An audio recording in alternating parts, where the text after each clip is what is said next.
Hello, we're on Tradition 4, Alcoholics Anonymous. I'm sorry, I'm so tired, but if I wait till I'm not tired, this is never going to get done, and I have to do what I'm supposed to do. Tradition 4, each group should be autonomous except in matters affecting other groups, or AA as a whole. Autonomous means freedom to control itself. So, like each individual is autonomous inside AA, we have the freedom to choose whether to whether to whether or not to get a sponsor, work the steps, whether or not to uh basically our basic human rights. We don't have to do the right thing, you know?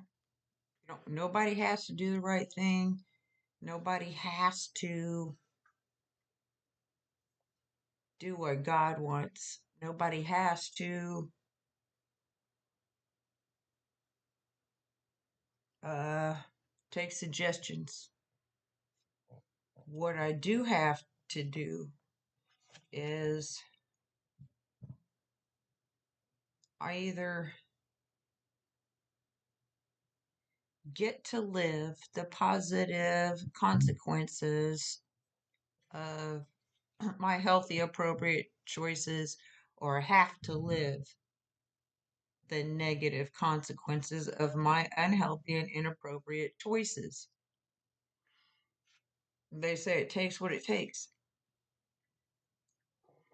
So, in order for a group to survive, these are the traditions that help the group survive, like the steps help the individual to survive. So, I could take a tradition and apply it to my recovery. I could take a tradition and apply it to my relationships in my life too. If I want the benefits, I got to do the work. So each group is free to control how it behaves in the business matters in situations unless it affects other groups or AA.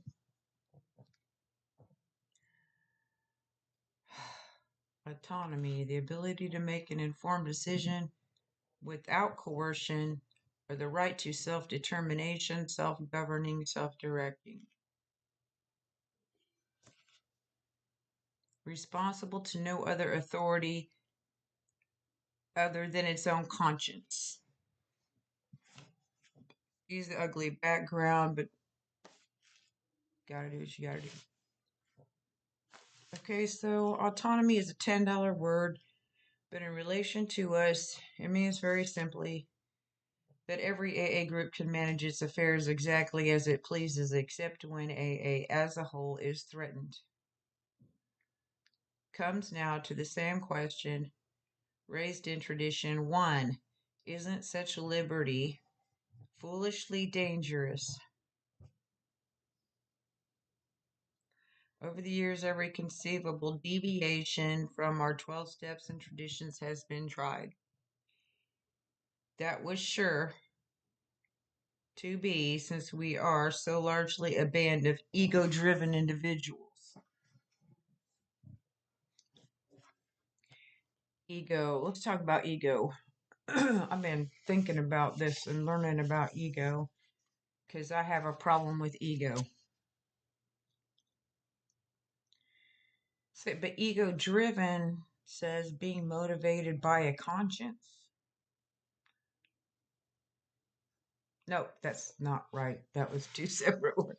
Conscience means the sense of moral goodness or blameworthiness of one's own conduct, intentions, or character, together with the feeling of obligation to do right or be good. That's conscience.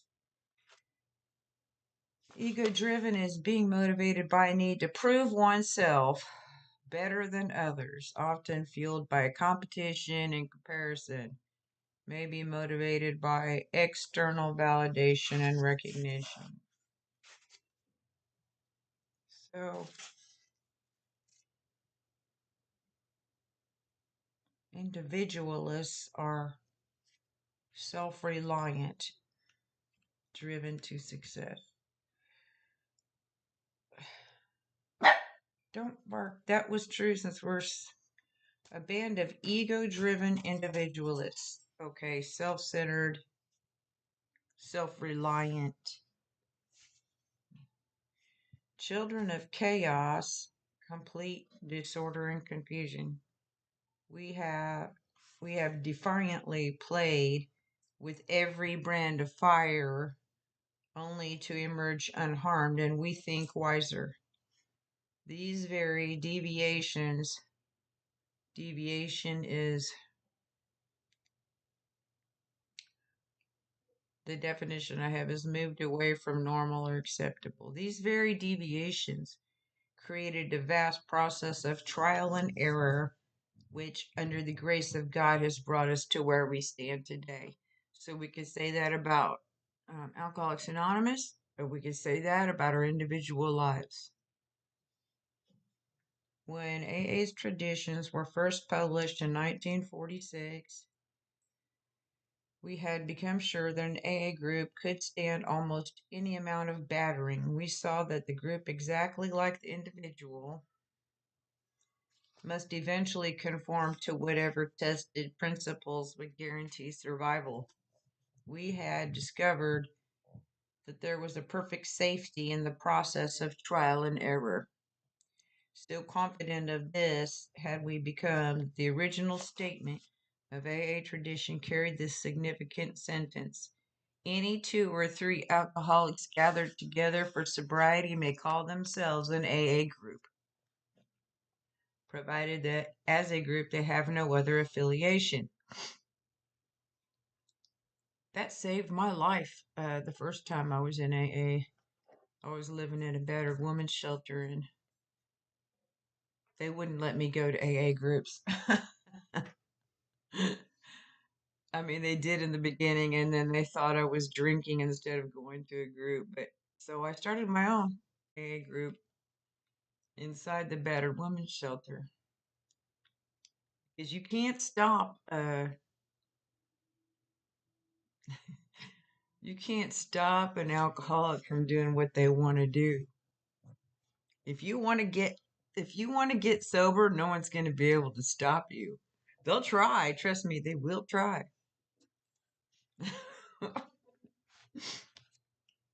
Page 147. This meant, of course, that we had been given the courage to declare each AA group an individual entity, strictly reliant on its own conscience as a guide to action. Remember that an AA group's conscience is the group conscience are the people who vote, not the people who attend the meeting. You have to actually go vote to be a part of the group conscience. In charting this enormous expanse of freedom, we found it necessary to post only two storm signals. A group ought not do anything which would greatly injure AA as a whole, nor ought it affiliate itself with anything or anybody else. Okay, so when it's talking about not affiliate itself with anybody or anything else, it's talking about another business like religion, political type of thing. Okay.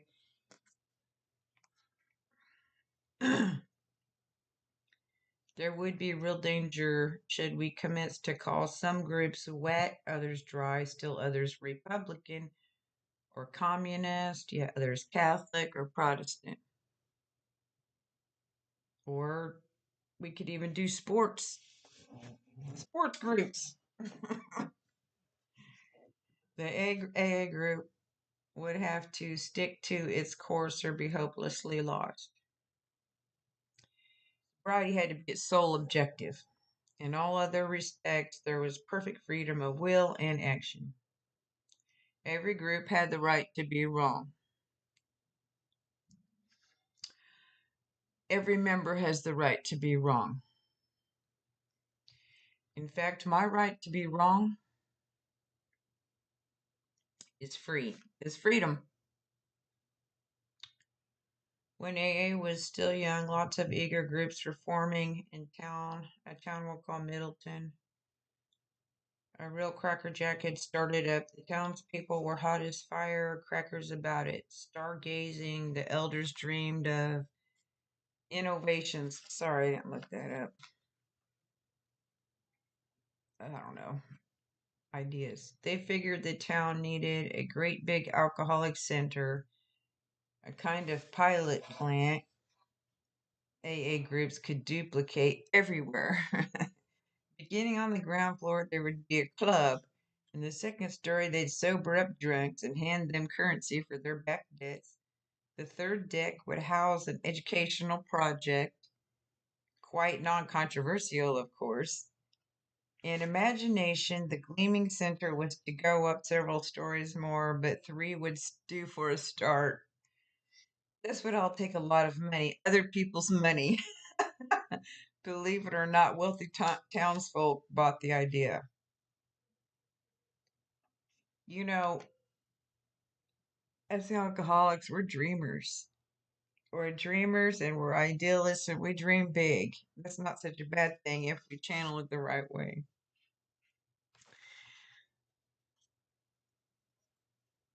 Though there were, though, a few conservative dissenters, objectors among the alcoholics. They wrote the foundation, AA's headquarters in New York, wanting to know about this sort of streamlining. Okay, streamlining is uh, making an organization a smooth running kind of.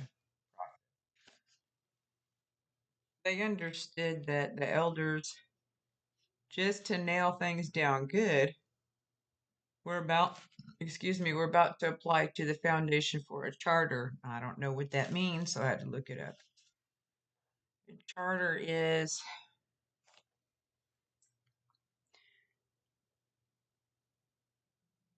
the bylaws of the General Service Board are legal instruments empowering trustees to manage and conduct World Service affairs. So I'm getting used to these classes. Outline and structure for the creation of values and rights. Legal entity created to make a profit. They were trying to make a profit.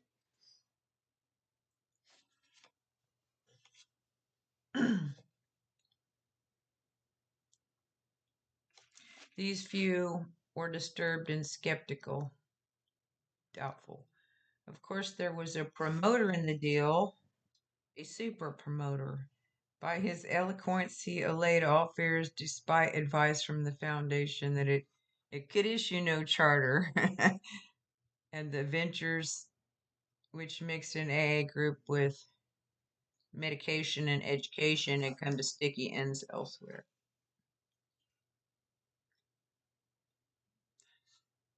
Sounds like a car salesman. uh, To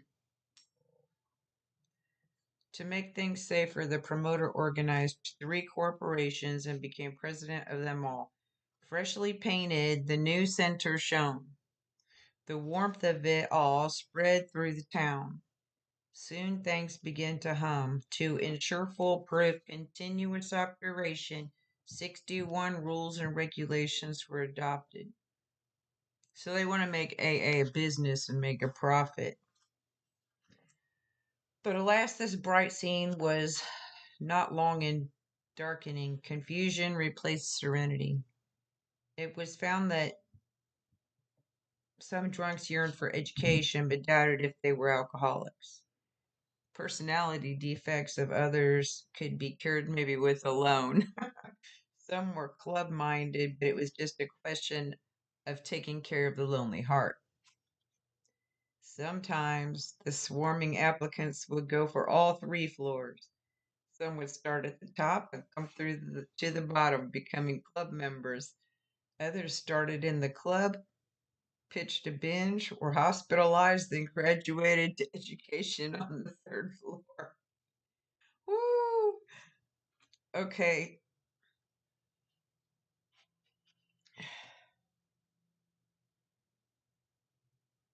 I can't remember what step it was. AA is organized chaos, all right? Whenever you try to take chaos and turn it into an organization, it's going to backfire. So if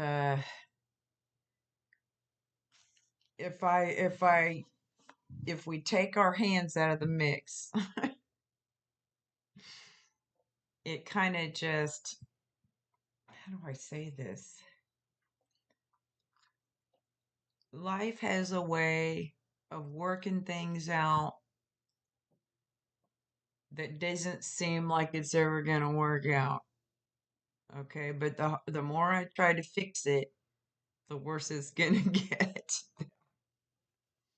Ah, it was a beehive of activity, all right, but unlike a beehive, it was confusion compounded. I'm sure the intentions were pure in this respect, but because of this, we got tradition for it. In an AA group,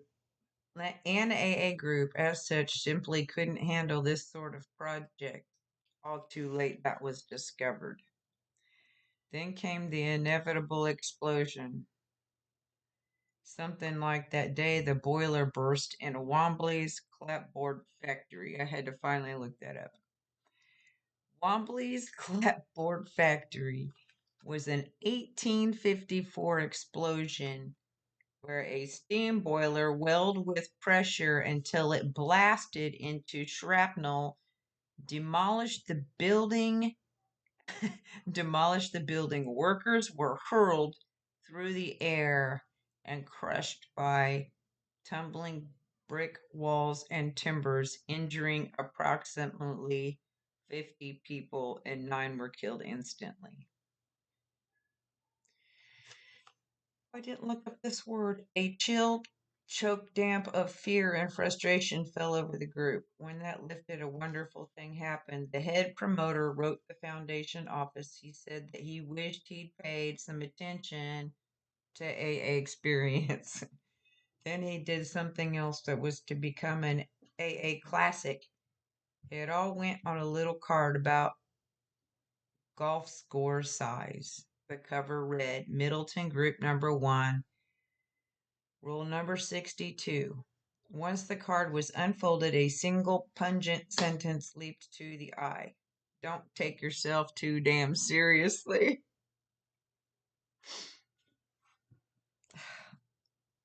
Thus it was that under tradition 4, an AA group had exercised its right to be wrong. And because of that, each member of Alcoholics Anonymous has the right to be wrong. Moreover, it had performed a great service for Alcoholics Anonymous because it had been humbly willing to apply the lessons it learned. How can I grow and learn anything if I'm never wrong? And the same with the groups, right? It had picked itself up with a laugh and gone on to better things. Even the chief architect standing in the ruins of his dream could laugh at himself. And that is the very acme of humility. Peak means a modest view of one's own importance. I got something written down here. It says, we're all entitled to express our opinions, even if those opinions are incorrect or unpopular. We're allowed to make mistakes or have differing viewpoints. This promotes a sense of freedom and acceptance of different perspectives. I used to say we all have a piece of the puzzle. We all have our own point of view. We all have had different life experiences, and we all have something that we can bring to the table. So I did it. Only 20 minutes. And next we'll be